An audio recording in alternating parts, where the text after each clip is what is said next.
This free audio is provided by Mueller Report audiobook.com. Volume 1 Audio Narration 2. Russian hacking. The Special Counsel's investigation.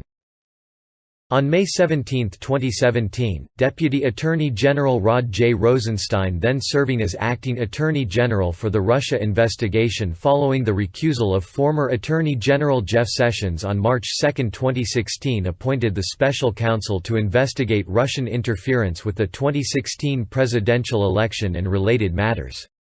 Relying on the authority vested in the Acting Attorney General, including 28 U.S.C. 509, 510, and 515, the Acting Attorney General ordered the appointment of a special counsel in order to discharge the Acting Attorney General's responsibility to provide supervision and management of the Department of Justice, and to ensure a full and thorough investigation of the Russian government's efforts to interfere in the 2016 presidential election. Appointment Order Introduction. The Special Counsel, the order stated, is authorized to conduct the investigation confirmed by then FBI Director James B. Corney in testimony before the House Permanent Select Committee on Intelligence on March 20, 2017, including, any links and/or coordination between the Russian government and individuals associated with the campaign of President Donald Trump, and any matters that arose or may arise directly from the investigation, and any other matters within the scope of 28 CFR. 600.4a. Appointment Order IJB. Section 600.4 affords the Special Counsel the authority to investigate and prosecute federal crimes committed in the course of, and with intent to interfere with, the Special Counsel's investigation, such as perjury, obstruction of justice, destruction of evidence, and intimidation of witnesses. 28 CFR. 600.4a. The authority to investigate any matters that arose directly from the investigation. The appointment order covers similar crimes that may have occurred during the course of the FBI's confirmed investigation before the Special Counsel's appointment. If the Special Counsel believes it is necessary and appropriate, the order further provided, the Special Counsel is authorized to prosecute federal crimes arising from the investigation of these matters. Finally, the Acting Attorney General made applicable Sections 600.4 through 600.10 of Title 28 of the Code of Federal Regulations. The Acting Attorney General further clarified the scope of the Special Counsel's investigatory authority in two subsequent memoranda. A memorandum dated August 2, 2017, explained that the appointment order had been worded categorically in order to permit its public release without confirming specific investigations involving specific individuals. It then confirmed that the Special Counsel had been authorized since his appointment to investigate allegations that three Trump campaign officials, Carter Page, Paul Manafort, and George Papadopoulos, committed a crime or crimes by colluding with Russian government officials with respect to the Russian government's efforts to interfere with the 2016 presidential election. The memorandum also confirmed the Special Counsel's authority to investigate certain other matters, including two additional sets of allegations involving Manafort crimes arising from payments he received from the Ukrainian government and crimes arising from his receipt of loans from a bank whose CEO was then seeking a position in the Trump administration, allegations that Papadopoulos committed a crime or crimes by acting as an unregistered agent of the Israeli government, and four sets of allegations involving Michael Flynn, the former National Security Advisor to President Trump. On October 20, 2017, the Acting Attorney General confirmed in a memorandum the Special Counsel's investigative authority as to several individuals and entities. First, as part of a full and thorough investigation of the Russian government's efforts to interfere in the 2016 presidential election, the Special Counsel was authorized to investigate the pertinent activities of Michael Cohen, Richard Gates, redacted, Roger Stone, and redacted. Confirmation of the authorization to investigate such individuals, the memorandum stressed, does not suggest that the Special Counsel has made a determination that any of them has committed a crime. Second, with respect to Michael Cohen, the memorandum recognized the Special Counsel's authority to investigate leads related to Cohen's establishment and use of Essential Consultants LLC to, inter alia, receive funds from Russian-backed entities. Third, the memorandum memorialized the special counsel's authority to investigate individuals and entities who were possibly engaged in jointly undertaken activity with existing subjects of the investigation, including Paul Manafort. Finally, the memorandum described an FBI investigation opened before the special counsel's appointment into allegations that then Attorney General Jeff Sessions made false statements to the United States Senate, and confirmed the special counsel's authority to investigate that matter. The special counsel structured the investigation in view of his power and authority to exercise all investigative and prosecutorial functions of any United States attorney like a U.S. Attorney's Office. The special counsel's office considered a range of classified and unclassified information available to the FBI in the course of the office's Russia investigation, and the office structured that work around evidence for possible use in prosecutions of federal crimes, assuming that one or more crimes were identified that warranted prosecution. There was substantial evidence immediately available to the special counsel at the inception of the investigation in May 2017 because the FBI had, by that time, already investigated Russian election interference for nearly 10 months. The special counsel's office exercised its judgment regarding what to investigate and did not, for instance, investigate every public report of a contact between the Trump campaign and Russian-affiliated individuals and entities. The office has concluded its investigation into links and coordination between the Russian government and individuals associated with the Trump campaign. Certain proceedings associated with the office's work remain ongoing. After consultation with the Office of the Deputy Attorney General, the office has transferred responsibility for those remaining issues to other components of the Department of Justice and FBI. Appendix D lists those transfers. 2 district courts confirmed the breadth of the special counsel's authority to investigate Russia election interference and links and/or coordination with the Trump campaign. See United States v. Manafort, 312 F. Sup. 3D 60, 79–83 DDC 2018, United States v. Manafort, 321 F. Sup. 3D 640, 650–655 ed. VA 2018. In the course of conducting that investigation, the office periodically identified evidence of potential criminal activity that was outside the scope of the special counsel's authority established by the acting Attorney General.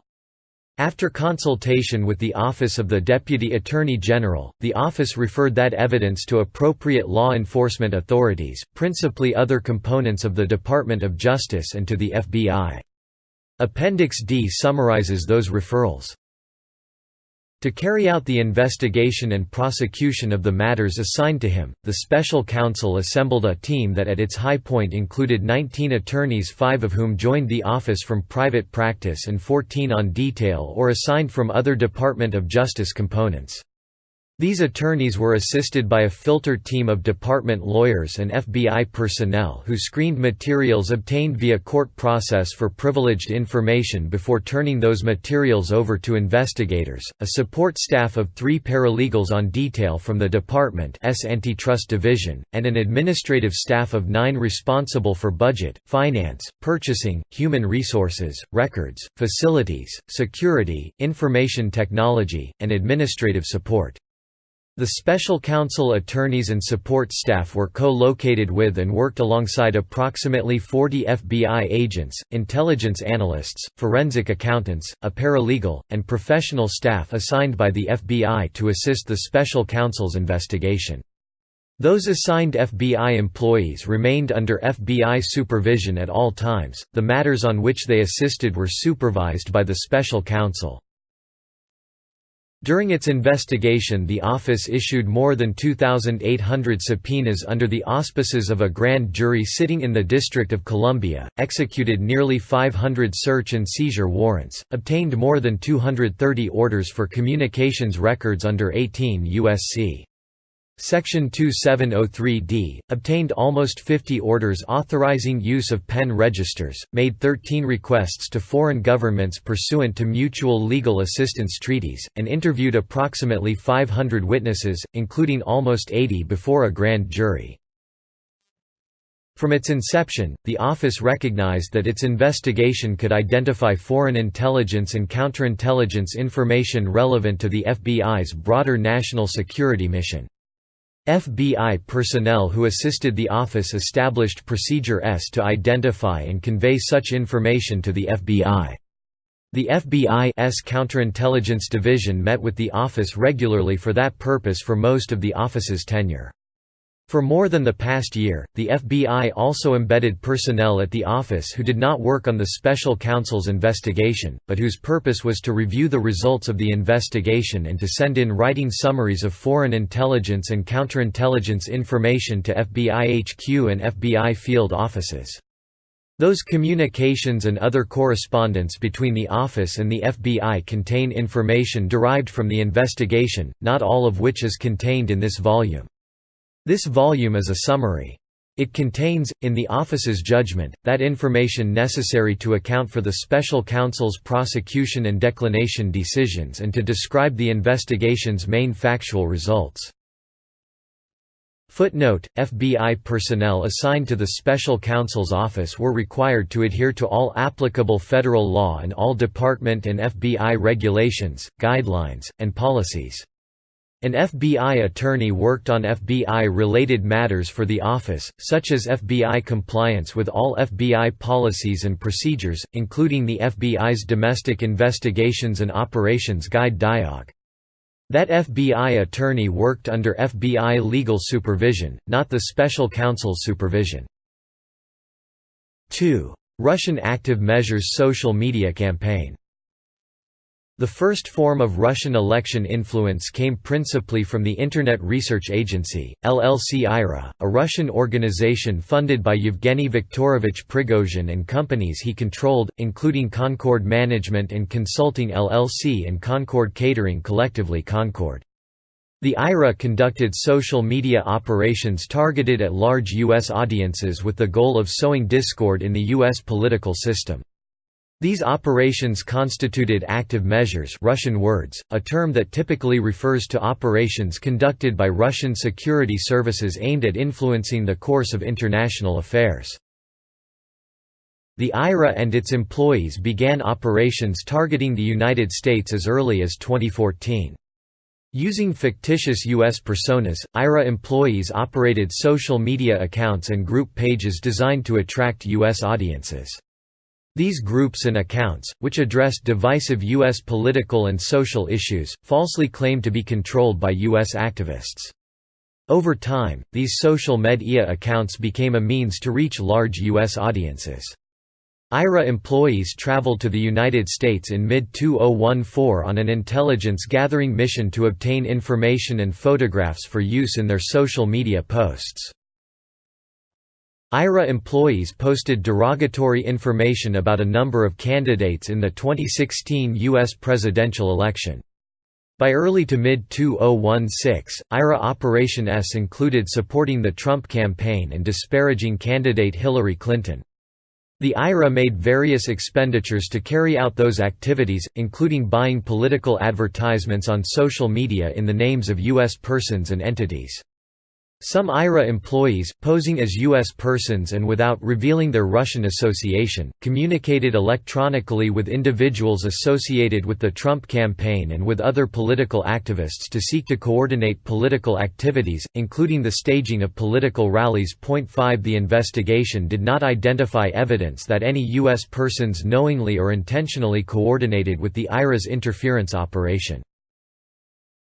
By the end of the 2016 U.S. election, the IRA had the ability to reach millions of U.S. persons through their social media accounts. Multiple IRA-controlled Facebook groups and Instagram accounts had hundreds of thousands of U.S. participants.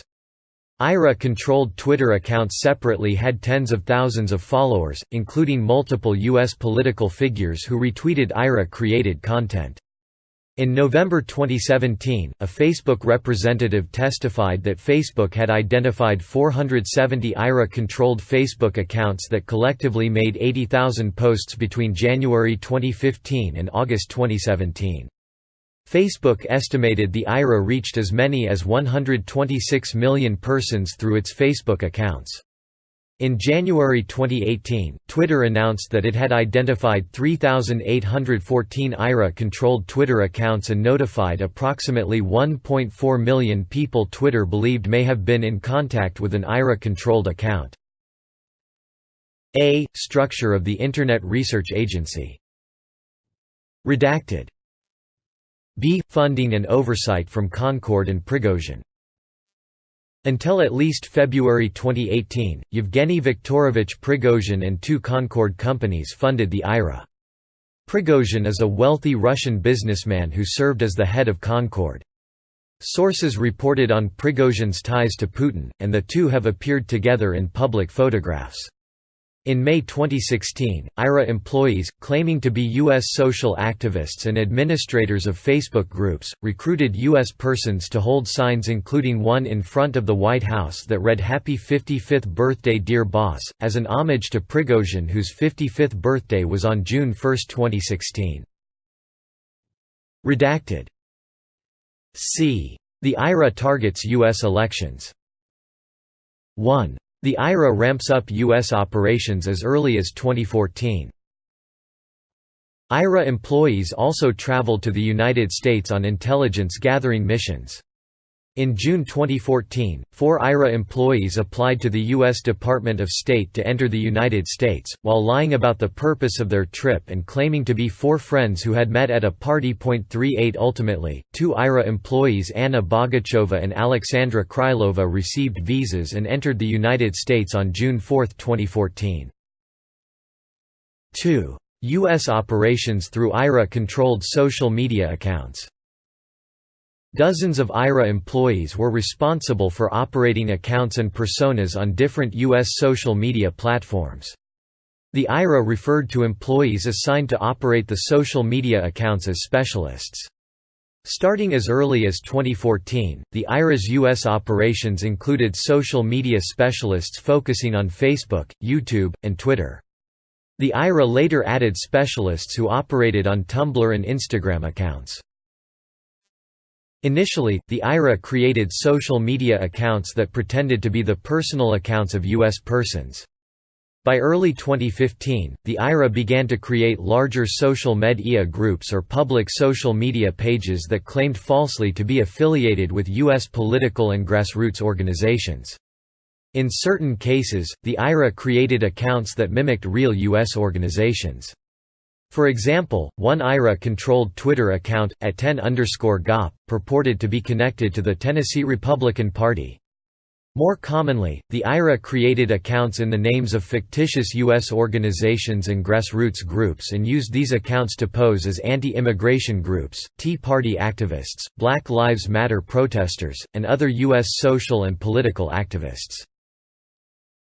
The focus on the U.S. presidential campaign continued throughout 2016. Initial 2016 internal redacted reviewing the IRA-controlled Facebook group Secured Borders, the author criticized the lower number of posts dedicated to criticizing Hillary Clinton and reminded the Facebook specialist it is imperative to intensify criticizing Hillary Clinton. 3. U.S. Operation S through Facebook.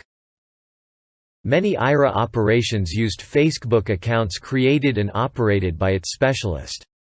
Reddited, during the 2016 campaign, covered a range of political issues and included purported conservative groups with names such as Being Patriotic, Stop All Immigrants, Secured Borders, and Tea Party News, purported black social justice groups Black Matters, Black Tivist, and Don't Shoot Us, LGBTQ groups LGBT United, and religious groups United Muslims of America. Throughout 2016, IRA accounts published an increasing number of materials supporting the Trump campaign and opposing the Clinton campaign. For example, on May 31, 2016, the operational account Matt Skibber began to privately message dozens of pro-Trump Facebook groups asking them to help plan a pro-Trump rally near Trump Tower. To reach larger U.S. audiences, the IRA purchased advertisements from Facebook that promoted the IRA groups on the newsfeed of U.S. audience members. According to Facebook, the IRA purchased over 3,500 advertisements, and the expenditures totaled approximately $100,000. During the U.S. presidential campaign, many IRA-purchased advertisements explicitly supported or opposed a presidential candidate or promoted U.S. rallies organized by the IRA discussed below. As early as March 2016, the IRA purchased advertisements that overtly opposed the Clinton campaign. For example, on March 18, 2016, the IRA purchased an advertisement depicting candidate Clinton and a caption that read in part, "If one day God lets this liar enter the White House as a president, that day would be a real national tragedy." Similarly, on April 6, 2016, the IRA purchased advertisements for its account Black Matters calling for a flashmob of U.S. persons to take a photo with Hillary Clinton for Prison 2016 or No Hillary 2016. IRA purchased advertisements featuring Clinton were, with very few exceptions, negative. IRA purchased advertisements referencing candidate Trump largely supported his campaign. The first known IRA advertisement explicitly endorsing the Trump campaign was purchased on April 19, 2016. The IRA bought an advertisement for its Instagram account Tea Party News asking U.S. persons to help them make a patriotic team of young Trump supporters by uploading photos with the hashtag #KidsForTrump. In subsequent months, the IRA purchased dozens of advertisements supporting the Trump campaign, predominantly through the Facebook groups Being Patriotic, Stop All Invaders, and Secured Borders. Collectively, the IRA's social media accounts reached tens of millions of U.S. persons. Individual IRA social media accounts attracted hundreds of thousands of followers.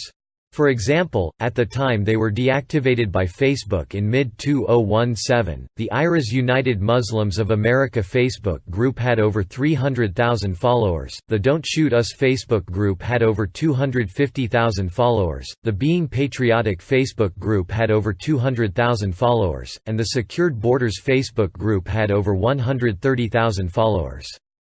According to Facebook, in total the IRA-controlled accounts made over 80,000 posts before their deactivation in August 2017, and these posts reached at least 29 million U.S. persons and may have reached an estimated 126 million people.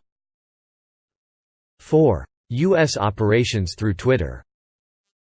A number of IRA employees assigned to the translator department served as Twitter specialist, redacted. The IRA's Twitter operations involved two strategies. First, IRA specialists operated certain Twitter accounts to create individual U.S. personas. Redacted. Separately, the IRA operated a network of automated Twitter accounts commonly referred to as a bot network that enabled the IRA to amplify existing content on Twitter. Individualized accounts. The IRA operated individualized Twitter accounts similar to the operation of its Facebook accounts, by continuously posting original content to the accounts while also communicating with U.S. Twitter users directly through public tweeting or Twitter's private messaging. The IRA used many of these accounts to attempt to influence U.S. audiences on the election. Individualized accounts used to influence the U.S. presidential election included at 10_GOP described above, at Jen_Abrams claiming to be a Virginian Trump supporter with 70,000 followers, at Pamela_Moore 13 claiming to be a Texan Trump supporter with 70,000 followers, and at America_LST_ an anti-immigration persona with 24,000 followers. In May 2016, the IRA created the Twitter account at March_for_Trump, which promoted IRA-organized rallies in support of the Trump campaign described below. Using these accounts and others, the IRA provoked reactions from users and the media. Multiple IRA-posted tweets gained popularity. U.S. media outlets also quoted tweets from IRA-controlled accounts and attributed them to the reactions of real U.S. persons. Similarly, numerous high-profile U.S. persons, including former Ambassador Michael McFaul, Roger Stone, Sean Hannity, and Michael Flynn Jr., retweeted or responded to tweets posted to these IRA-controlled accounts. Multiple individuals affiliated with the Trump campaign also promoted IRA tweets discussed below. IRA botnet activities. In January 2018, Twitter publicly identified 3,814 Twitter accounts associated with the IRA. According to Twitter, in the 10 weeks before the 2016 U.S. presidential election, these accounts posted approximately 175,993 tweets, approximately 8.4% of which were election-related. Twitter also announced that it had notified approximately 1.4 million people who Twitter believed may have been in contact with an IRA-controlled account. 5. U.S. operations involving political rallies. The IRA organized and promoted political rallies inside the United States while posing as U.S. grassroots activists. First, the IRA used one of its pre-existing social media personas, Facebook groups and Twitter accounts, for example, to announce and promote the event. The IRA then sent a large number of direct messages to followers of its social media account asking them to attend the event. From those who responded with interest in attending, the IRA then sought a U.S. person to serve as the event's coordinator. In most cases, the IRA account operator would tell the U.S. person that they personally could not attend the event due to some pre-existing conflict or because they were somewhere else in the United States. The IRA then further promoted the event by contacting U.S. media about the event and directing them to speak with the coordinator. 83 After the event, the IRA posted videos and photographs of the event to the IRA's social media accounts. The office identified dozens of U.S. rallies organized by the IRA. The earliest evidence of a rally was a Confederate rally in November 2015. The IRA continued to organize rallies even after the 2016 U.S. presidential election. The attendance at rallies varied. Some rallies appear to have drawn few if any PA 11 isoconts while others drew hundreds. The reach and success of these rallies was closely monitored. From June 2016 until the end of the presidential campaign, almost all of the U.S. rallies organized by the IRA focused on the U.S. election, often promoting the Trump campaign and opposing the Clinton campaign. Pro-Trump rallies included 3 in New York, a series of pro-Trump rallies in Florida in August 2016, and a series of pro-Trump rallies in October 2016 in Pennsylvania. The Florida rallies drew the attention of the Trump campaign, which posted about the Miami rally on candidate Trump's Facebook account as discussed below. Many of the same IRA employees who oversaw the IRA's social media accounts also conducted the day-to-day recruiting for political rallies inside the United States. 6. Targeting and recruitment of U.S. persons. IRA employees frequently used investigative technique on Twitter, Facebook, and Instagram to contact and recruit U.S. persons who followed the group. The IRA recruited U.S. persons from across the political spectrum. For example, the IRA targeted the family of Redacted and a number of black social justice activists while posing as a grassroots group called Black Matters US. In February 2017, the persona Black Fist purporting to want to teach African Americans to protect themselves when contacted by law enforcement hired a self-defense instructor in New York to offer classes sponsored by Black Fist. The IRA also recruited moderators of conservative social media groups to promote IRA-generated content, as well as recruited individuals to perform political acts such as walking around New York City dressed up as Santa Claus with a Trump mask. As the IRA's online audience became larger, the IRA tracked U.S. persons with whom they communicated and had successfully tasked with tasks ran in from or organizing rallies to taking pictures with certain political messages. 7. Interactions and contacts with the Trump campaign. The investigation identified 2 different forms of connections between the IRA and members of the Trump campaign. The investigation identified no similar connections between the IRA and the Clinton campaign. First, on multiple occasions, members and surrogates of the Trump campaign promoted typically by linking, retweeting, or similar methods of reposting pro-Trump or anti-Clinton content published by the IRA through IRA-controlled social media accounts. Additionally, in a few instances, IRA employees represented themselves as U.S. persons to communicate with members of the Trump campaign in an EFFMT to seek assistance and coordination on IRA-organized political rallies inside the United States. A. Trump campaign promotion of IRA political materials. Among the U.S. leaders of public opinion targeted by the IRA were various members and surrogates of the Trump campaign. In total, Trump CampaiGN affiliates promoted dozens of tweets, posts, and other political content created by the IRA. Posts from the IRA-controlled Twitter account at 10_GOP were cited or retweeted by multiple Trump campaign officials and surrogates, including Donald J. Trump Jr., Eric Trump, Kellyanne Conway, Brad Parscale, and Michael T. Flynn. These posts included allegations of voter fraud, 101, as well as allegations that Secretary Clinton had mishandled classified information. A November 7, 2016 post from the IRA-controlled Twitter account at Pamela_Moore13 was retweeted by Donald J. Trump Jr. on September 19, 2017. President Trump's personal account at RealDonaldTrump responded to a tweet from the IRA-controlled account at LO_GOP, the backup account of at 10_GOP, which had already been deactivated by Twitter. The tweet read, "We love you, Mr. President." IRA employees monitored the reaction of the Trump campaign and, later, Trump administration officials to their tweets. For example, on August 23, 2016, the IRA-controlled persona Matt Skibber Facebook account sent a message to a U.S. Tea Party activist, writing that Mr. Trump posted about our event in Miami. "This is great." The IRA employee included a screenshot of candidate Trump's Facebook account, which included a post about the August 20, 2016 political rallies organized by the IRA. B. Contact with Trump campaign officials in connection to rallies. Starting in June 2016, the IRA contacted different U.S. persons affiliated with the Trump campaign in an effort to coordinate pro-Trump IRA-organized rallies inside the United States. In all cases, the IRA contacted the campaign while claiming to be U.S. political activists working on behalf of a conservative grassroots organization. The IRA's contacts included requests for signs and other materials to use at rallies, 107, as well as requests to promote the rallies and help coordinate logistics.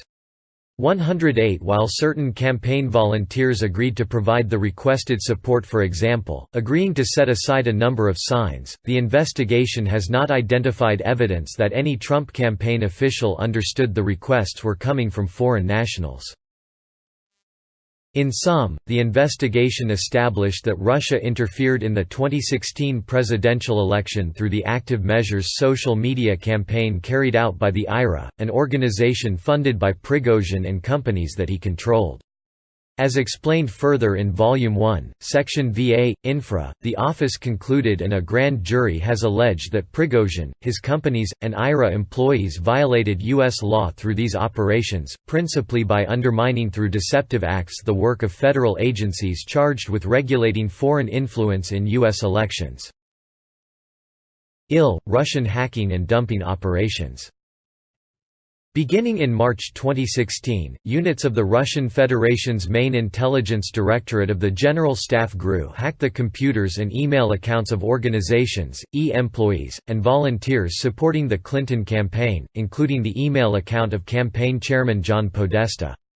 Starting in April 2016, the GRU hacked into the computer networks of the Democratic Congressional Campaign Committee (DCCC) and the Democratic National Committee (DNC). The GRU targeted hundreds of email accounts used by Clinton campaign employees, advisors, and volunteers. In total, the GRU stole hundreds of thousands of documents from the compromised email accounts and networks. 109. The GRU later released stolen Clinton campaign and DNC documents through online personas, DCLeaks and Guccifer 2.0, and later through the organization WikiLeaks. The release of the documents was designed and timed to interfere with the 2016 U.S. presidential election and undermine the Clinton campaign. GRU hacking directed at the Clinton campaign.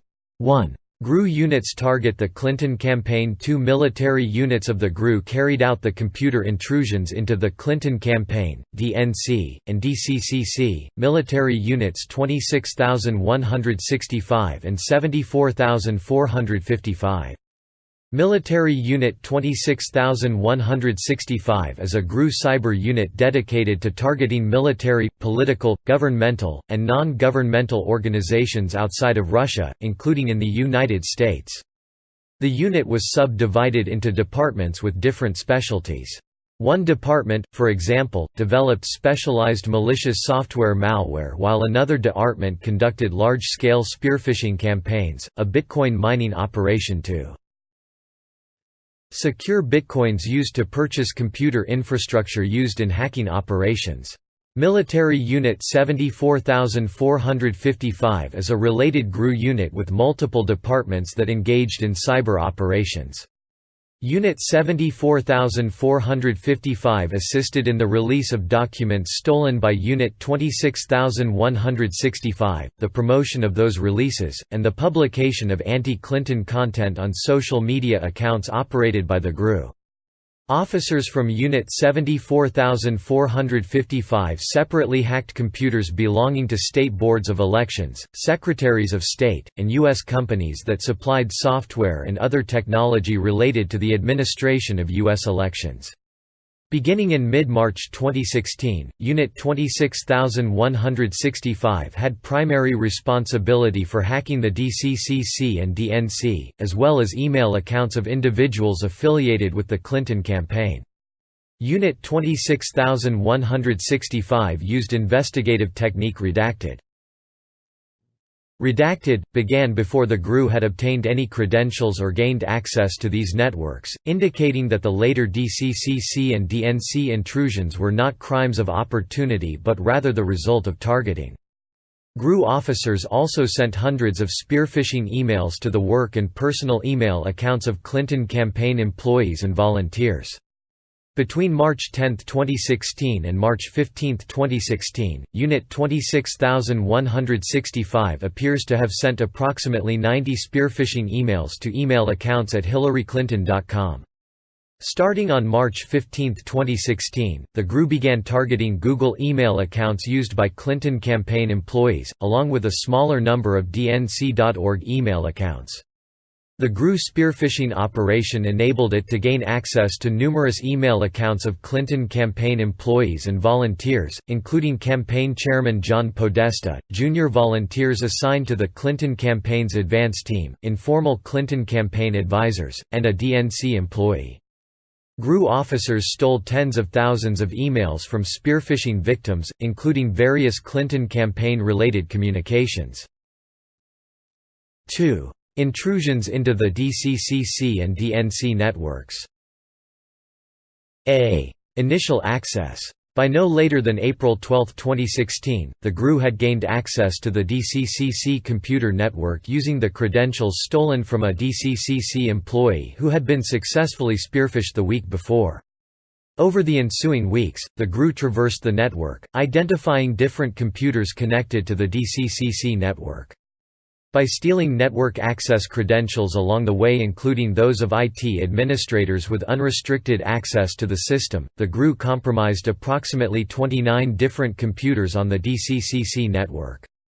Approximately 6 days after first hacking into the DCCC network, on April 18, 2016, GRU officers gained access to the DNC network via a virtual private network VPN connection between the DCCC and DNC networks.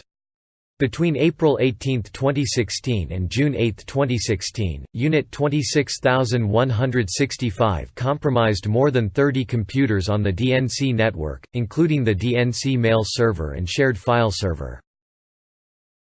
B. Implantation of malware on DCCC and DNC networks.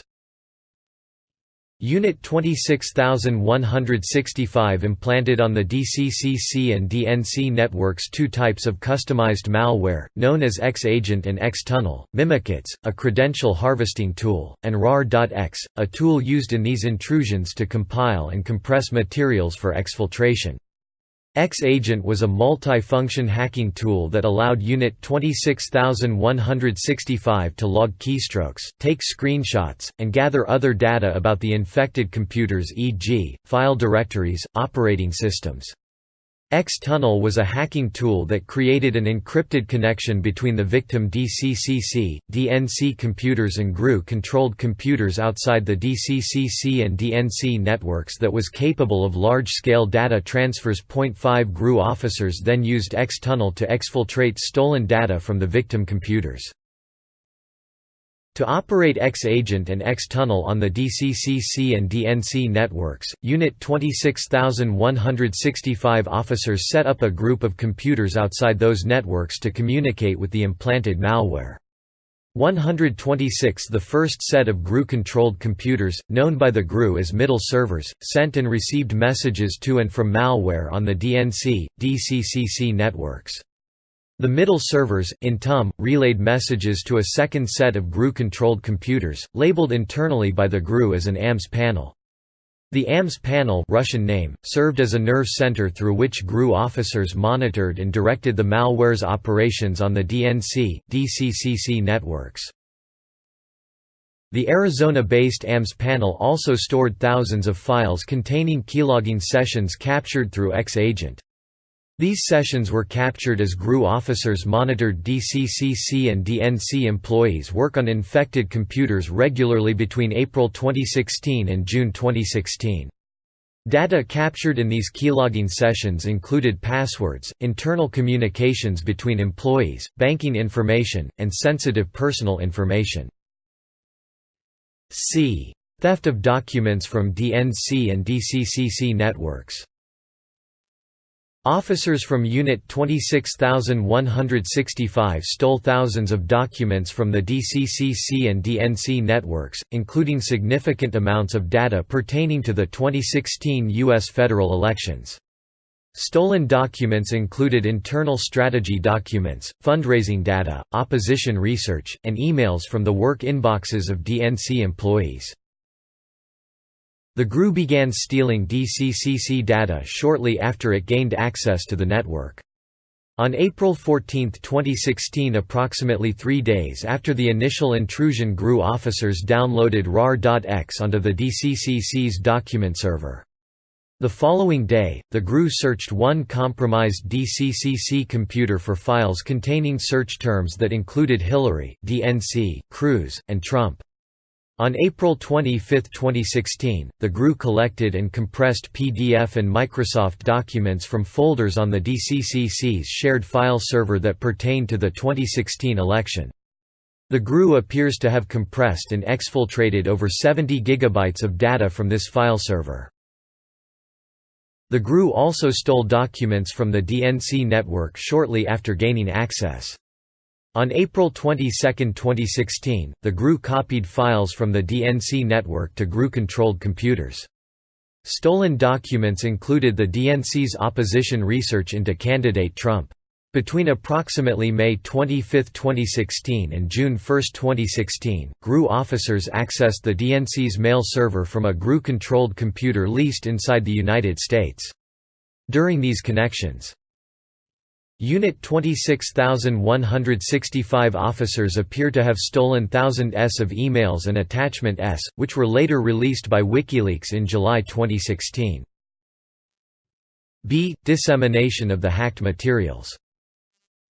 The GRU's operations extended beyond stealing materials, and included releasing documents stolen from the Clinton campaign and its supporters.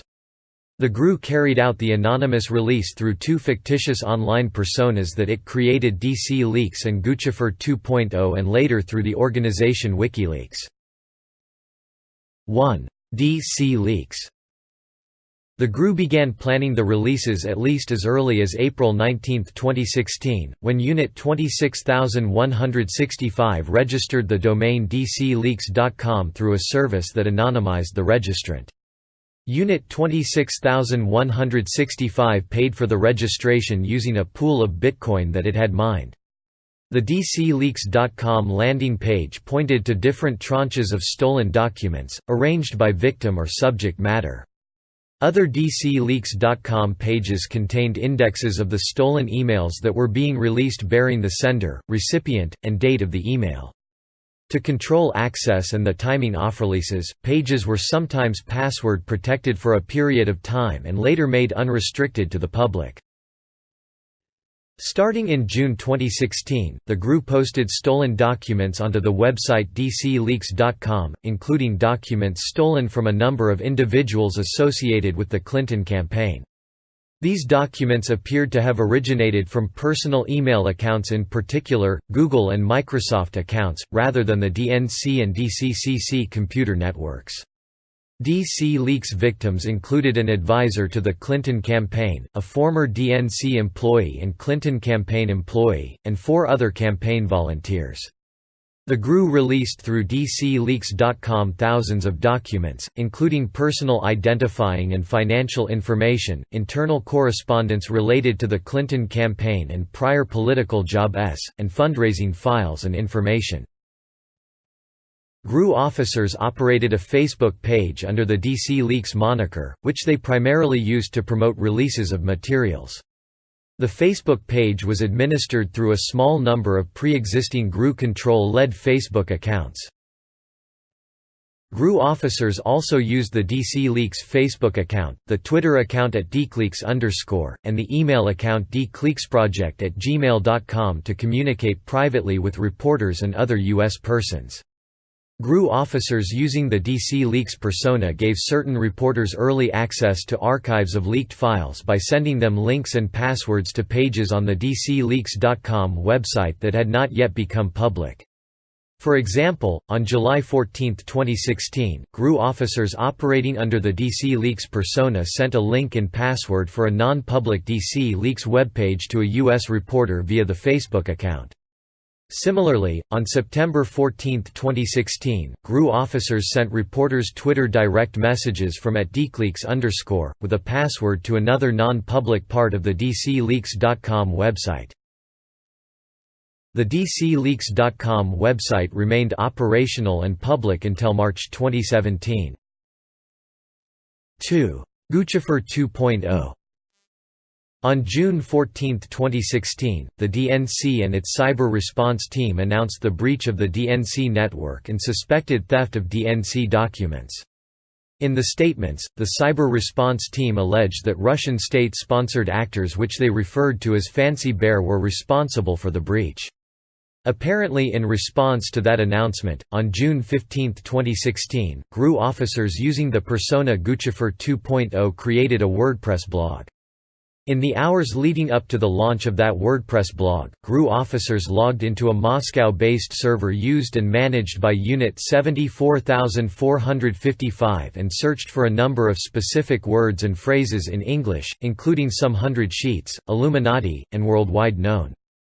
Approximately 2 hours after the last of those searches, Guccifer 2.0 published its first post, attributing the DNC server hack to a lone Romanian hacker and using several of the unique English words and phrases that the GRU officers had searched for that day. That same day, June 15, 2016, the GRU also used the Guccifer 2.0 WordPress blog to begin releasing to the public documents stolen from the DNC and DCCC computer networks. The Guccifer 2.0 persona ultimately released thousands of documents stolen from the DNC and DCCC in a series of blog posts between June 15, 2016 and October 18, 2016. Released documents included opposition research performed by the DNC, including a memorandum analyzing potential criticisms of candidate Trump, internal policy documents such as recommendations on how to address politically sensitive issues, analyses of specific congressional races, and fundraising documents. Releases were organized around thematic issues, such as specific states, e.g., Florida and Pennsylvania, that were perceived as competitive in the 2016 U.S. presidential election. Beginning in late June 2016, the GRU also used the Guccifer 2.0 persona to release documents directly to reporters and other interested individuals. Specifically, on June 27, 2016, Guccifer 2.0 sent an email to the news outlet The Smoking Gun offering to provide exclusive access to some leaked emails linked to Hillary Clinton's staff. The GRU later sent the reporter a password and link to a locked portion of the DCLeaks.com website that contained an archive of emails stolen by Unit 26165 from a Clinton campaign volunteer in March 2016. That the Guccifer 2.0 persona provided reporters access to a restricted portion of the DCLeaks website tends to indicate that both personas were operated by the same or a closely related group of people. The GRU continued its release efforts through Guccifer 2.0 into August 2016.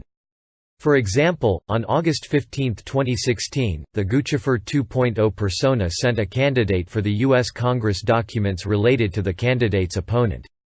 On August 22, 2016, the Guccifer 2.0 persona transferred approximately 2.5 gigabytes of Florida-related data stolen from the DCCC to a U.S. blogger covering Florida politics. On August 22, 2016, the Guccifer 2.0 persona sent a U.S. reporter documents stolen from the DCCC pertaining to the Black Lives Matter movement. 3. Use of WikiLeaks.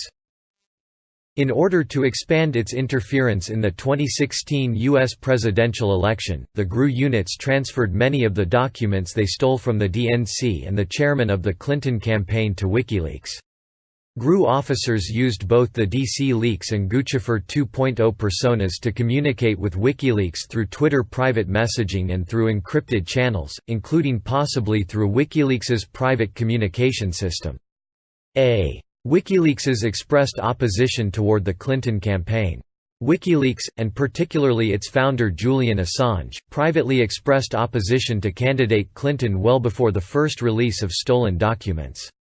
In November 2015, Assange wrote to other members and associates of WikiLeaks that we believe it would be much better for GOP to win.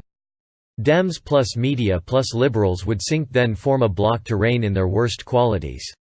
With Hillary in charge, GOP will be pushing for her worst qualities, Dems plus media plus neoliberals will be mute. She's a bright, well-connected, sadistic sociopath. In March 2016, WikiLeaks released a searchable archive of approximately 30,000 Clinton emails that had been obtained through FOIA litigation. 157 While designing the archive, one WikiLeaks member explained the reason for building the archive to another associate.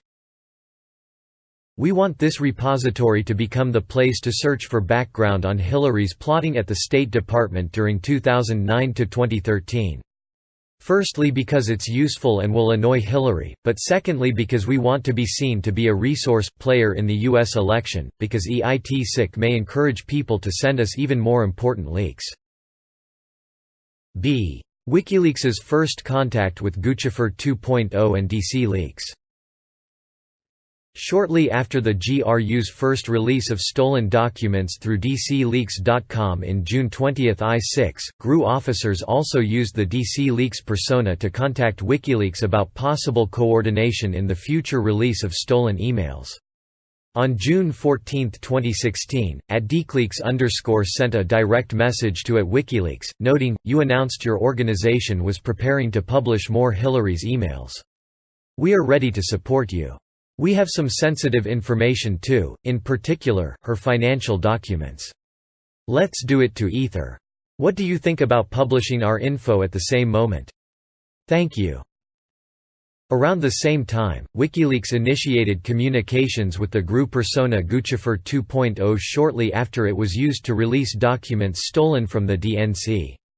On June 22, 2016, 7 days after Guccifer 2.0's first releases of stolen DNC documents, WikiLeaks used Twitter's direct message function to contact the Guccifer 2.0 Twitter account and suggest that Guccifer 2.0 send any new material stolen from the DNC here for us to review and it will have a much higher impact than what you are doing. On July 6, 2016, WikiLeaks again contacted Guccifer 2.0 through Twitter's private messaging function, writing, "If you have anything Hillary-related we want it in the next 6 days prefable sick because the DNC is approaching and she will solidify Bernie supporters behind her after." The Guccifer 2.0 persona responded, "Okay. I see." WikiLeaks also explained, "We think Trump has only a 25% chance of winning against Hillary, so conflict between Bernie and Hillary is interesting." The GRU's transfer of stolen materials to WikiLeaks. Both the GRU and WikiLeaks sought to hide their communications, which has limited the office's ability to collect all of the communications between them. Thus, although it is clear that the stolen DNC and Podesta documents were transferred from the GRU to WikiLeaks. Investigative technique. The office was able to identify when the GRU operating through its personas Guccifer 2.0 and DCLeaks transferred some of the stolen documents to WikiLeaks through online archives set up by the GRU. Assange had access to the Internet from the Ecuadorian embassy in London. On July 14, 2016, GRU officers used a Guccifer 2.0 email account to send WikiLeaks an email bearing the subject Big Archive and the message A New Attempt. 163. The email contained an encrypted attachment with the name weekdnc.txt.gpg.164. Using the Guccifer 2.0 Twitter account, GRU officers sent WikiLeaks an encrypted file and instructions on how to open it. 165. On July 18, 2016, WikiLeaks confirmed in a direct message to the Guccifer 2.0 account that it had the 1 gigabit or so archive and would make a release of the stolen documents this week. On July 22, 2016, WikiLeaks released over 20,000 emails and other documents stolen from the DNC computer networks. The Democratic National Convention began 3 days later. Similar communications occurred between WikiLeaks and the GRU-operated persona DCLeaks. On September 15, 2016, DCLeaks wrote to WikiLeaks, "Hi there. I'm from DCLeaks. How could we discuss some submission-related issues? Am trying to reach out to you via your secured chat but getting no response. I've got something that might interest you. You won't be disappointed, I promise." The WikiLeaks account responded, "Hi there," without further elaboration. The @DCLeaks_ account did not respond immediately. The same day, the Twitter account @Guccifer_2 sent @DCLeaks_ a direct message, which is the first known contact between the personas. During subsequent communications, the Guccifer 2.0 persona informed DCLeaks that WikiLeaks was trying to contact DCLeaks and arrange for a way to speak through encrypted emails. An analysis of the metadata collected from the WikiLeaks site revealed that the stolen Podesta emails show a creation date of September 19, 2016 based on information about Assange's computer and its possible operating system. This date may be when the GRU staged the stolen Podesta emails for transfer to WikiLeaks, as the GRU had previously done in July 2016 for the DNC emails. The WikiLeaks site also released PDFs and other documents taken from Podesta that were attachments to emails in his account. These documents had a creation date of October 2, 2016, which appears to be the date the attachments were separately staged by WikiLeaks on its site. Beginning on September 20, 2016, WikiLeaks and DCLeaks resumed communications in a brief exchange. On September 22, 2016, a DCLeaks email account dcleaksproject@gmail.com sent an email to a WikiLeaks account with the subject submission and the message "Hi from DCLeaks." The email contained PGPENCR IPTed with the file name wiki_mail.txt.gpg. The email, however, bears a number of similarities to the July 14, 2016 email in which GRU officers used the Guccifer 2.0 persona to give WikiLeaks access to the archive of DNC files. On September 22, 2016, the same day of DCLeaks' email to WikiLeaks, the Twitter account DCLeaks sent a single message to WikiLeaks with the string of characters. The office cannot rule out that stolen documents were transferred to WikiLeaks through intermediaries who visited during the summer of 2016. For example, public reporting identified a redacted investigative technique. On October 7, 2016, WikiLeaks released the first emails stolen from the Podesta email account. In total, WikiLeaks released 33 tranches of stolen emails between October 7, 2016 and November 7, 2016. The releases included private speeches given by Clinton, internal communications between Podesta and other high-ranking members of the Clinton campaign, and correspondence related to the Clinton Foundation. In total, WikiLeaks released over 50,000 documents stolen from Podesta's personal email account. The last in-time email released from Podesta's account was dated March 21, 2016, 2 days after Podesta received a spearphishing email sent by the GRU. WikiLeaks statements dissembling about the source of stolen materials.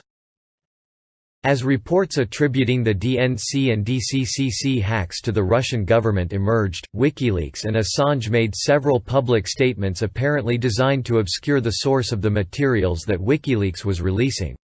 The file transfer evidence described above and other information uncovered during the investigation discredit WikiLeaks's claims about the source of material that it posted. Beginning in the summer of 2016, Assange and WikiLeaks made a number of statements about Seth Rich, a former DNC staff member who was killed in July 2016. The statements about Rich implied falsely that he had been the source of the stolen DNC emails. On August 9, 2016, the @WikiLeaks Twitter account posted, "Announce, WikiLeaks has decided to issue a $20,000 reward for information leading to conviction for the murder of DNC staffer Seth Rich. 180." Likewise, on August 25, 2016, Assange was asked in an interview, "Why are you so interested in Seth Rich's killer?" and responded, "We're very interested in anything that might be a threat to alleged WikiLeaks sources." The interviewer responded to Assange's statement by commenting, "I know you don't want to reveal your source, but it certainly sounds like you're suggesting a man who leaked information to WikiLeaks was then murdered." Assange replied, "If there's someone who's potentially connected to our publication, and that person has been murdered in suspicious circumstances, it doesn't necessarily mean that the two are connected. But it is a very serious matter, that type of allegation is very serious, as it's taken very seriously by us." After the U.S. intelligence community publicly announced its assessment that Russia was behind the hacking operation, Assange continued to deny that the Clinton materials released by WikiLeaks had come from Russian hacking. According to media reports, Assange told a U.S. congressman that the DNC hack was an inside job, and purported to have physical proof that Russians did not give materials to Assange. Additional GRU cyber operations. While releasing the stolen emails and documents through DCLeaks, Guccifer 2.0, and WikiLeaks, GRU officers continued to target and hack victims linked to the Democratic campaign and, eventually, to target entities responsible for election administration in several states. 1. Summer and fall 2016 operations targeting Democrat-linked D victims. On July 27, 2016, Unit 26165 targeted email accounts connected to candidate Clinton's personal office. Earlier that day, candidate Trump made public statements that included the following: "Russia, if you're listening, I hope you're able to find the 30,000 emails that are missing. I think you will probably be rewarded mightily by our press." The 30,000 emails were apparently a reference to emails described in media accounts as having been stored on a personal server that candidate Clinton had used while serving as Secretary of State. Within approximately 5 hours of Trump's statement, GRU officers targeted for the first time Clinton's personal office. After candidate Trump's remarks, Unit 26165 created and sent malicious links targeting 15 email accounts at the domain, including an email account belonging to Clinton aide. The investigation did not find evidence of earlier GRU attempts to compromise accounts hosted on this domain. It is unclear how the GRU was able to identify these email accounts, which were not public. Unit 26165 officers also hacked into a DNC account hosted on a cloud computing service on September 20, 2016. The GRU began to generate copies of the DNC data databases referred to function designed to allow users to produce backups of as snapshots. The GRU then stole those snapshots by moving them to the account that they controlled. From there, the copies were moved to GRU-controlled computers. The GRU stole approximately 300 gigabytes of data from the DNC cloud-based account. 2. Intrusions targeting the administration of U.S. elections. In addition to targeting individuals involved in the Clinton campaign, GRU officers also targeted individuals and entities involved in the administration of the elections. Victims included U.S. state and local entities, such as state boards of elections (SBOEs), secretaries of state, and county governments, as well as individuals who worked for those entities. The GRU also targeted private technology firms responsible for manufacturing and administering election-related software and hardware, such as voter registration software and electronic polling stations. The GRU continued to target these victims through the elections in November 2016. While the investigation identified evidence that the GRU targeted these individuals and entities, the office did not investigate further. The office did not, for instance, obtain or examine servers or other relevant items belonging to these victims. The office understands that the FBI, the U.S. Department of Homeland Security, and the states have separately investigated that activity. By at least the summer of 2016, GRU officers sought access to state and local computer networks by exploiting known software vulnerabilities on websites of state and local governmental entities. GRU officers, for example, targeted state and local databases of registered voters using a technique known as SQL injection, by which malicious code was sent to the state or local website in order to run commands such as exfiltrating the database contents. In one instance in approximately June 2016, the GRU compromised the computer network of the Illinois State Board of Elections by exploiting a vulnerability in the SBOE's website. The GRU then gained access to a database containing information on millions of registered Illinois voters, and extracted data related to thousands of U.S. voters before the malicious activity was identified. GRU officers' investigative technique scans state and local websites for vulnerabilities on websites of more than redacted. Unit 74455 also sent spearphishing emails to public officials involved in election administration and personnel involved in voting technology.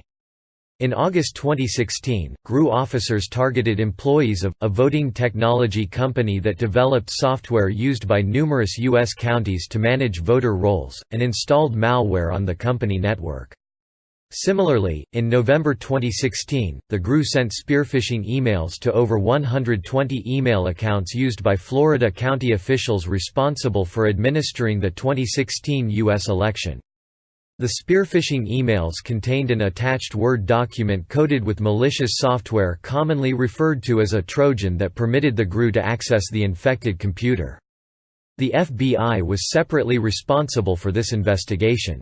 We understand the FBI believes that this operation enabled the GRU to gain access to the network of at least one Florida county government. The office did not independently verify that belief and, as explained above, did not undertake the investigative steps that would have been necessary to do so. Trump campaign and the dissemination of hacked materials. 1a. Background. Redacted. b. Contacts with the campaign about WikiLeaks. Harm to ongoing matter. Harm to ongoing matter, redacted.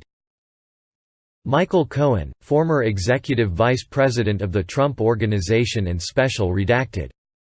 In November 2018, Cohen pleaded guilty pursuant to a plea agreement to a single-count information charging him with making false statements to Congress, in violation of 18 U.S.C. Section LULA and C. He had previously pleaded guilty to several other criminal charges brought by the U.S. Attorney's Office in the Southern District of New York, after a referral from this office. In the months leading up to his false statements guilty plea, Cohen met with our office on multiple occasions for interviews and provided information that the office has generally assessed to be reliable, and that is included in this report. Redacted. Developments with WikiLeaks and separately told Gates to keep in touch about future WikiLeaks releases. According to Gates, by the late summer of 2016, the Trump campaign was planning a press strategy, a communications and messaging based on the possible release of Clinton emails. According to Malik, Corsi asked him to put Corsi in touch with Assange, whom Corsi wished to interview. Malik recalled that Corsi also suggested that individuals in the orbit of UK politician Nigel Farage might be able to contact Assange and asked if Malik knew them. Malik told Corsi that he would think about the request but made no actual attempt to connect Corsi with Assange. Present for all interviews, and the interviews beginning on September 21, 2018 were conducted pursuant to a proffer agreement that precluded affirmative use of his statements against him in limited circumstances. Malik stated to investigators that beginning in or about OS 2016, he and Corsi had multiple FaceTime discussions about WikiLeaks. Redacted had made a connection to Assange and that the hacked emails of John Podesta would be released prior to Election Day and would be helpful to the Trump campaign. In one conversation in or around August or September 2016, Corsi told Malik that the release of the Podesta emails was coming, after which we were going to be in the driver's seat.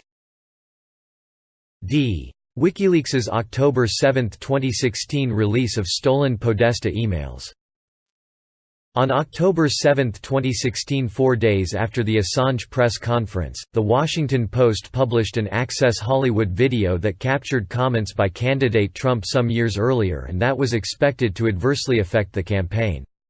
Less than an hour after the video's publication, WikiLeaks released the first set of emails stolen by the GRU from the account of Clinton campaign chairman John Podesta. Corsi said that, because he had no direct means of communicating with WikiLeaks, he told members of the news site WND who were participating on a conference call with him that day to reach Assange immediately. Corsi claimed that the pressure was enormous and recalled telling the conference call the Access Hollywood tape was coming. Corsi stated that he was convinced that his efforts had caused WikiLeaks to release the emails when they did. In a later November 2018 interview, Corsi stated that he thought that he had told people on a WND conference call about the forthcoming tape and had sent out a tweet asking whether anyone could contact Assange, but then said that maybe he had done nothing. The office investigated Corsi's allegations about the events of October 7, little corroboration for his allegations about the day. However, the phone records themselves do not indicate that the conversation was with any of the reporters who broke the Access Hollywood story, and the office has not otherwise been able to identify the substance of the conversation. However, the office has not identified any conference call participant, or anyone who spoke to Corsi that day, who says that they received non-public information about the tape from Corsi or acknowledged having contacted a member of WikiLeaks on October 7, 2016 after a conversation with Corsi. Donald Trump Jr. interaction with WikiLeaks. Donald Trump Jr. had direct electronic communications with WikiLeaks during the campaign period.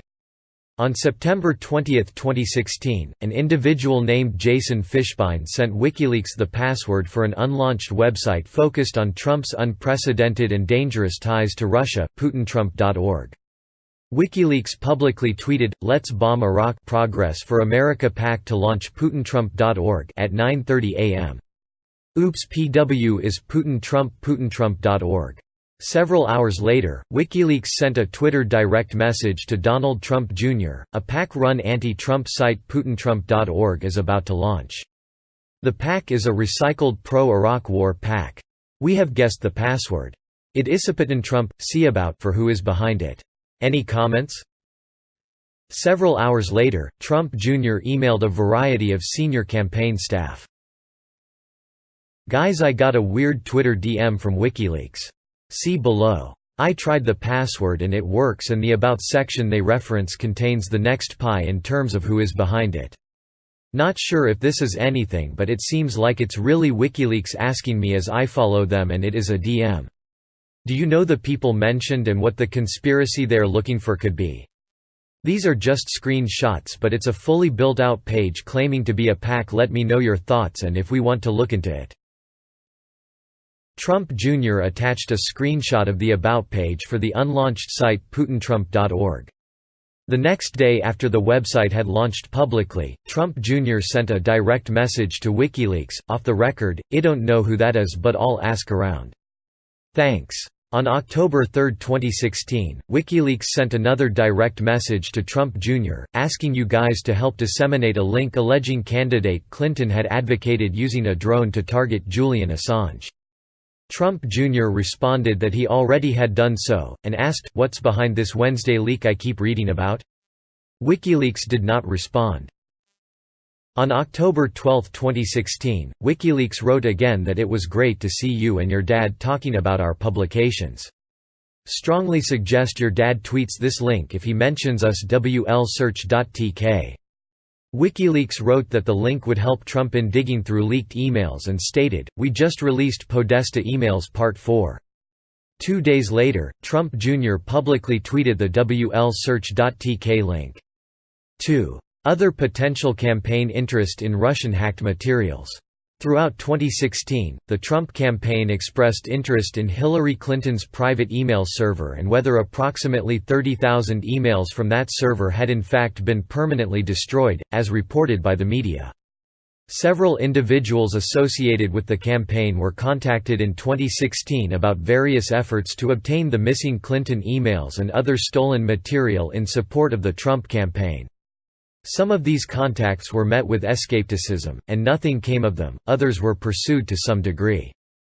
The investigation did not find evidence that the Trump campaign recovered any Clinton emails, or that these contacts were part of a coordinated effort between Russia and the Trump campaign. A. Henry Okniansky aka Henry Greenberg. In the spring of 2016, Trump campaign advisor Michael Caputo learned through a Florida-based Russian business partner that another Florida-based Russian, Henry Okniansky, who also went by the name Henry Greenberg, claimed to have information pertaining to Hillary Clinton. Caputo notified Roger Stone and brokered communication between Stone and Okniansky. Okniansky and Stone set up a May 2016 in-person meeting. Okniansky was accompanied to the meeting by Alexei Razin, a Ukrainian associate involved in Florida real estate. At the meeting, Razin offered to sell Stone derogatory information on Clinton that Razin claimed to have obtained while working for Clinton. Razin claimed to possess financial statements demonstrating Clinton's involvement in money laundering with Razin's companies. According to Okniansky, Stone asked if the amounts in question totaled millions of dollars but was told it was closer to hundreds of thousands. Stone refused the offer, stating that Trump would not pay for opposition research. Okniansky claimed to the office that Razin's motivation was financial. According to Okniansky, Razin had tried unsuccessfully to shop the Clinton information around to other interested parties, and Okniansky would receive a cut if the information was sold. Razin is noted in public source documents as the director and/or registered agent for a number of Florida companies, none of which appears to be connected to Clinton. The office found no other evidence that Razin worked for Clinton or any Clinton-related entities. In their statements to investigators, Okniansky and Caputo had contradictory recollections about the meeting. Okniansky claimed that Caputo accompanied Stone to the meeting and provided an introduction, whereas Caputo did not tell us that he had attended and claimed that he was never told what information Okniansky offered. Caputo also stated that he was unaware Okniansky sought to be paid for the information until Stone informed him after the fact. The office did not locate Razin in the United States, although the office confirmed Razin had been issued a Florida driver's license. The office otherwise was unable to determine the content and origin of the information he purportedly offered to Stone. Finally, the investigation did not identify evidence of a connection between the outreach or the meeting and Russian interference efforts. B. Campaign efforts to obtain deleted Clinton emails. After candidate Trump stated on July 27, 2016, that he hoped Russia would find the 30,000 emails that are missing, Trump asked individuals affiliated with his campaign to find the deleted Clinton emails. Michael Flynn, who would later serve as National Security Advisor in the Trump administration, recalled that Trump made this request repeatedly, and Flynn subsequently contacted multiple people in an effort to obtain the emails. Barbara Ladine and Peter Smith were among the people contacted by Flynn. Ladine, a longtime Senate staffer who had previously sought the Clinton emails, provided updates to Flynn about her FO1TS throughout the summer of 2016.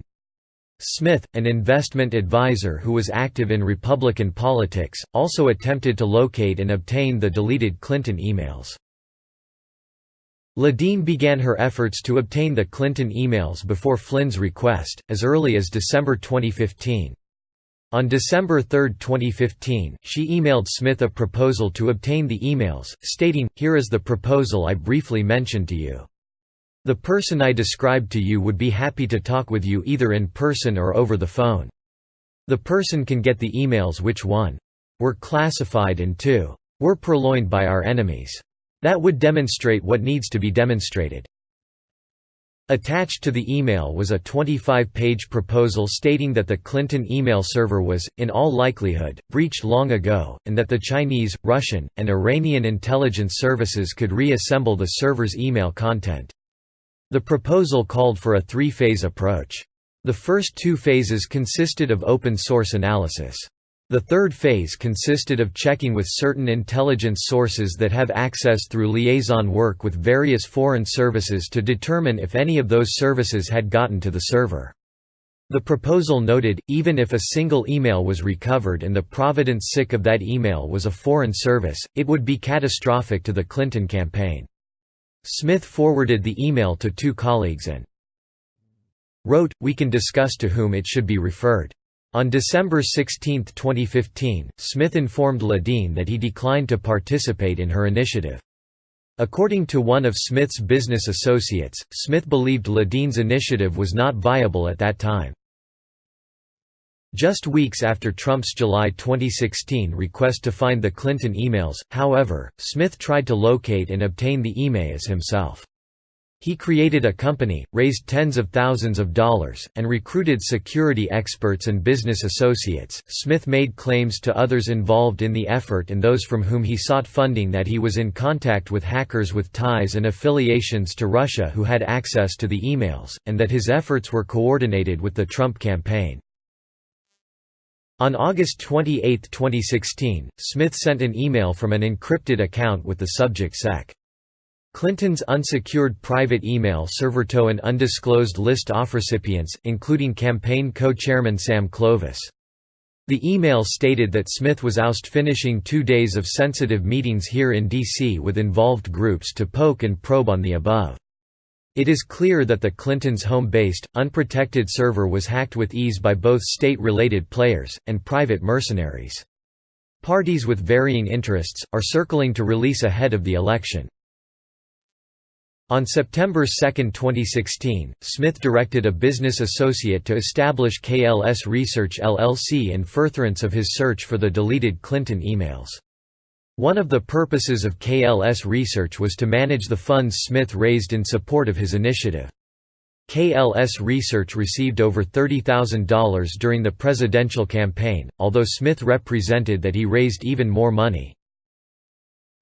Smith recruited multiple people for his initiative, including security experts to search for and authenticate the emails in early September 2016. As part of his recruitment and fundraising effort, Smith circulated a document stating that his initiative was in coordination with the Trump campaign, to the extent permitted as an independent expenditure organization. The document listed multiple individuals affiliated with the Trump campaign, including Flynn, Clovis, Bannon, and Kellyanne Conway. The investigation established that Smith communicated with at least Flynn and Clovis about his search for the deleted Clinton emails, but the office did not identify evidence that any of the listed individuals initiated or directed Smith's efforts. In September 2016, Smith and Ladine got back in touch with each other about their respective efforts. Ladine wrote to Smith, wondering if you had some more detailed reports or memos or other data you could share because we have come a long way in our FO11 since we last visited. We would need as much technical discussion as possible so we could marry it against the new data we have found and then could share it back to you, your eyes only. Ladine claimed to have obtained a trove of emails from what she described as the dark web that purported to be the deleted Clinton emails. Ladine wanted to authenticate the emails and solicited contributions to fund that effort. Eric Prince provided funding to hire a tech advisor to ascertain the authenticity of the emails. According to Prince, the tech advisor determined that the emails were not authentic. A backup of Smith's computer contained 2 files that had been downloaded from WikiLeaks and that were originally attached to emails received by John Podesta. The files on Smith's computer had creation dates of October 2, 2016, which was prior to the date of their release by WikiLeaks. Forensic examination, however, established that the creation date did not reflect when the files were downloaded to Smith's computer. It appears the creation date was when WikiLeaks staged the document for release, as discussed in Volume 1, Section 111b.3, c. Supra. The investigation did not otherwise identify evidence that Smith obtained the files before their release by WikiLeaks. Smith continued to send emails to an undisclosed recipient list about Clinton's deleted emails until shortly before the election. For example, on October 28, 2016, Smith wrote that there was a tug-of-war going on within WikiLeaks over its planned releases in the next few days, and that WikiLeaks has maintained that it will save its best revelations for last, under the theory this allows little time for response prior to the U.S. election November 8. An attachment to the email claimed that WikiLeaks would release all 33K deleted emails by November 1. No emails obtained. Smith drafted multiple emails stating or intimating that he was in contact with Russian hackers. For example, in one such email, Smith claimed that, in August 2016, KLS Research had organized meetings with parties who had access to the deleted Clinton emails, including parties with ties and affiliations to Russia. 286 The investigation did not identify evidence that any such meetings occurred. Associates and security experts who worked with Smith on the initiative did not believe that Smith was in contact with Russian hackers and were aware of no such connection. 287 The investigation did not establish that Smith was in contact with Russian hackers or that Smith, Ledeen, or other individuals in touch with the Trump campaign ultimately obtained the deleted Clinton emails. In sum, the investigation established that the GRU hacked into email accounts of persons affiliated with the Clinton campaign, as well as the computers of the DNC and DCCC. The GRU then exfiltrated data related to the 2016 election from these accounts and computers, and disseminated that data through fictitious online personas DCLeaks and Guccifer 2.0 and later through WikiLeaks. The investigation also established that the Trump campaign displayed interest in the WikiLeaks releases and that redacted